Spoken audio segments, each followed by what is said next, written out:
दोस्ती दुनिया का सबसे सुंदर रिश्ता है, लेकिन जब दो दोस्त जो बन चुके हैं दुश्मन जब आएंगे आमने सामने तब आएगा सैलाब। क्या होगा जब आएंगे अभय और जोरा आमने सामने? जोरा के साथ बैंक में आखिर क्या हुआ? कॉलेज का लड़का क्यों बना अभय का दुश्मन? आखिर कौन है ब्लेड रनर्स? किसने लगाया उनको अभय के पीछे?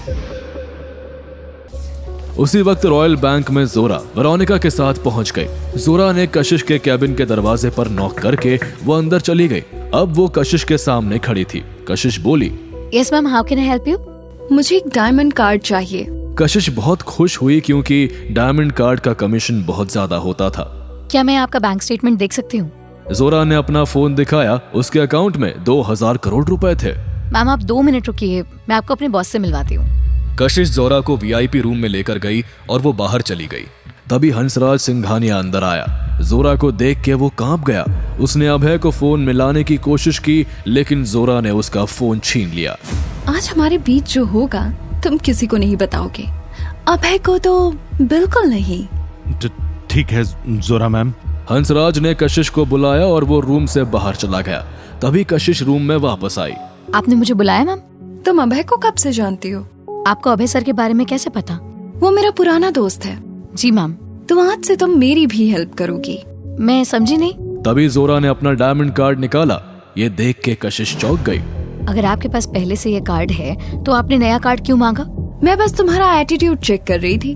कशिश ने जोरा को अपना पर्सनल नंबर दिया। कशिश से मिलके जोरा बैंक से निकल गई। वहां रॉकी राघव के ऑफिस में घुस गया। वो गुस्से में दिख रहा था। रॉकी राघव के बिजनेस पार्टनर का बेटा था। रॉकी ने अपने फोन पे अभय को फोटो दिखाया और राघव से कहा, मुझे इससे बदला चाहिए अंकल। राघव अभय को देख के चौंक गया, लेकिन उसके मन में लड्डू फूटे। उसने रॉकी की तरफ देख के कहा, समझो तुम्हारा काम हो गया रॉकी। राघव के चेहरे पे एक घिनौनी हंसी आई। उधर अभय अपने घर में सो रहा था। उसका फोन बजा। अभय ने फोन उठाया तो जोरा ने कहा, अभय मुझे तुमसे मिलना है। कहाँ पर हो तुम? मैं मरीन ड्राइव पर हूँ, वहाँ आके मुझसे मिलो। कुछ ही मिनट में अभय तैयार होकर मरीन ड्राइव पहुंचा और जोरा को ढूंढने लगा। कुछ ही देर में उसकी नजर जोरा पर पड़ी। वो उसके पास गया और उसके बगल में बैठ गया। अभय ने झट से अपने जूते में छुपाया हुआ चाकू निकाला और जोरा के गले पर पकड़ा। फुर्ती 3 साल पुरानी ही है तुम में अभय। तभी जोरा ने अपना हाथ घुमाया और पलक झपकते ही वो अभय के पीछे खड़ी हुई और उसने अभय का चाकू उसी के गले पर लगाया। Gorilla move. मेरी बात कान खोलकर सुनो अभय, नाइट फाइटर एजेंसी में गद्दार है। हाँ, और वो तुम हो। नहीं इडियट, वो कोई और है और 3 साल से मैं रात दिन एक करके उसे ढूंढ रही हूँ। जोरा की बात सुनकर अभय शांत हो गया। जोरा ने भी उसे छोड़ दिया। अभय जो भी गद्दार है उसकी पहुंच बहुत ऊपर तक है। ये सुन के अभय के दिल के ऊपर का बोझ हल्का हो गया। उसने जोरा को गले लगाया। जोरा यार, मुझे लगा मैंने तुम्हें हमेशा के लिए खो दिया। ये बातें बाद में करते हैं अभय, पहले तुम्हें मैं किसी से मिलवाना चाहती हूँ। और कौन है तुम्हारे साथ? ये बात सुनकर वेरोनिका पीछे से आई और अभय को गले लगाया। अभय भी इमोशनल हो गया। मेरी जान बचाकर कहाँ गायब हो गई तुम? उस दिन जब वेरोनिका ने अभय को घायल देखा, उसने नाइट फाइटर्स को छोड़ दिया। दोस्तों, अभी मुझे जाना होगा, मुझे रैंप वॉक करनी है। ये सुनकर जोरा और वेरोनिका जोर जोर से हंसने लगी। हम भी चलते हैं तुम्हारे साथ। देखे तो तुम रैंप पर चलोगे या उसे तोड़ोगे।